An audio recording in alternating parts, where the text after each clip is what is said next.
I'm going to give you the order of events that I think happened, and then go back and kind of review each of them just a little bit to try to put it into perspective of what happened to cause the flood. Noah and the animals went safely onto the ark. God shut the door, sealed them in. I think a 300 below zero Fahrenheit ice meteor came flying through the solar system and began to break apart. Fragments of this meteor hit the planets and caused the craters on the moon and other planets, and a bunch of it came and made the rings around the other planets. Saturn, Uranus, and Neptune all have ice rings around them. And some of the fragments of this meteor hit the Earth, landing on mostly the North and South Pole, freezing the mammoths standing up. As this meteor came flying in and breaking apart in space, the fragments would tend to be dumped largely around the poles because of the Earth's magnetic field. So the Earth had these massive cold spots.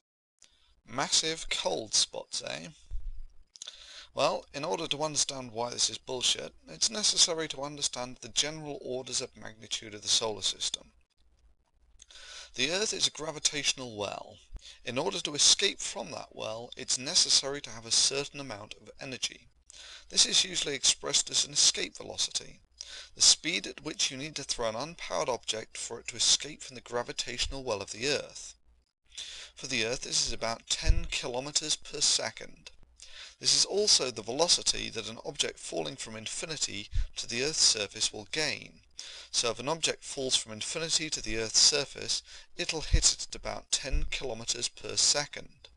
However, the Earth is only a bit player in the gravitational profile of the solar system. Shown in black is the potential felt by a unit mass in the solar system, while in red is shown how much of this potential is due to the Sun. If we zoom out, we find that it takes much more energy to escape from the Sun than from the Earth. Similarly, an object falling into the solar system, such as the comet the creationist mentions, will gain a lot of energy. As it turns out, an object falling into the Sun's gravitational well will be travelling at about 30 kilometers per second by the time it reaches the Earth, which is also about the orbital velocity of the Earth. So let's take a unit mass and collide it with the Earth at cometary speed. It turns out that enough energy is released to raise the heat of that unit mass by 10,000 degrees Celsius. Now when you're talking about raising the temperature of an object by 10,000 degrees Celsius, it really doesn't matter if you start from absolute zero, that's about 300 degrees below freezing, or if you're working in Celsius or Fahrenheit. The one thing that's absolutely certain is such an impact wouldn't freeze the mammoths where they stood, it would vaporize them. Now let's assess the amount of energy that would be released by such an impact. This girl sits in a cubic meter. A cubic meter of water weighs about a ton. Recently, the Deep Impact probe dropped an impactor weighing about a third of a ton into the comet. The impactor struck the comet at about 10 kilometers per second and released the equivalent energy of about 4.5 tons of TNT.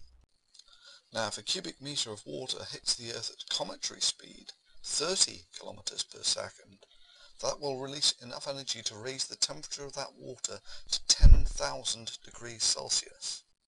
That's an equivalent release of energy to 100 tons of TNT. To be dumped largely around the poles because of the Earth's magnetic field. So the Earth had these massive cold spots. We've already shown that the massive cold spots would be about 10,000 degrees Celsius. But let's now say the comet size here was a mere 200 by 200 by 200 kilometers, much smaller than that shown in our creationist animation. How much energy would such an impact release?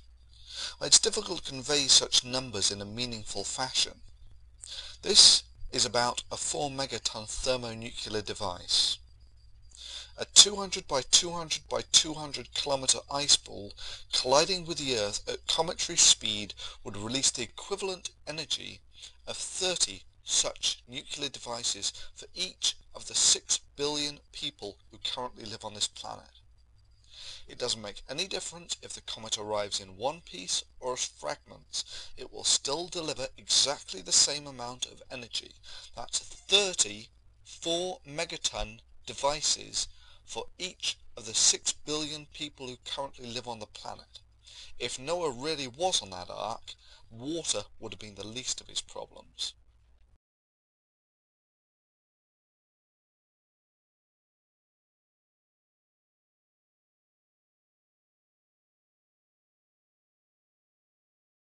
Fragments of this meteor hit the planets, landing on mostly the North and South Pole, freezing the mammoths standing up.